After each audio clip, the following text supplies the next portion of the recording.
What would you do if you weren't afraid? This may seem simple, but you'd be amazed. How many dreams died a cruel death as fear prevented them from coming into an instant effect? It twiddles in your minds, causing doubt. Then everything begins to go south. It kills your confidence, murders your self-esteem.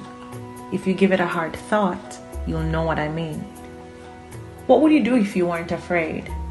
How many dreams have become unrealized due to doubt and fear, and even despair? Fear of criticism leads to conservatism, as it changes your entire mannerism. Further results in absenteeism, as your confidence exits. Your dreams then become plans that are never announced, because one is afraid that they'll be denounced by the ones that they look up to. What would you do if you weren't afraid?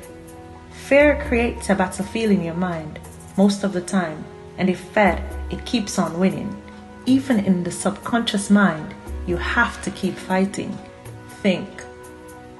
What do you have to lose by trying? You can sit in fear and later have regrets, or you can get up and try your best. What would you do if you weren't afraid? You have to continuously push past fears that lies within. Look to the one who cares. He'll show you that there's no need to be scared and brim you with courage. Consider some of your plans. Look to God and ask Him to hold your hand. For you can't change your past, but you can influence the future. You only have to put your trust in the Savior. What would you do if you weren't afraid? Do you want to be a victor? Or do you want to continue to be a victim of murdered dreams, aspirations wounded and screaming in the streets, goals crying in pain because of them you had refused to attain, plans that perish because they weren't cherished, not the way they were supposed to? You see, they weren't realized, so they began to dwindle with every fear that prevented you from trying. What would you do if you weren't afraid? If you try and fail, there's no need to live in shame. It's a crucial part of the process. It's all a part of the game. You see, this can be the beginning of a long-lasting success. Might sound strange, but there's many a witness, success born out of failure. What would you do if you weren't afraid?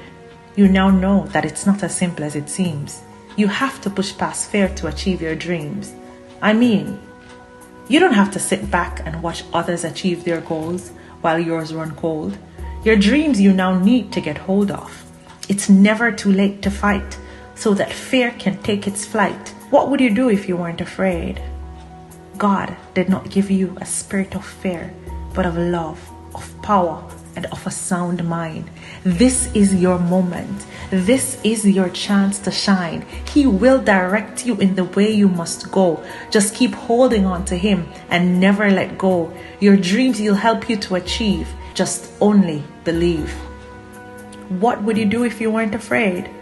I believe you've come into a full understanding of all that I've been saying.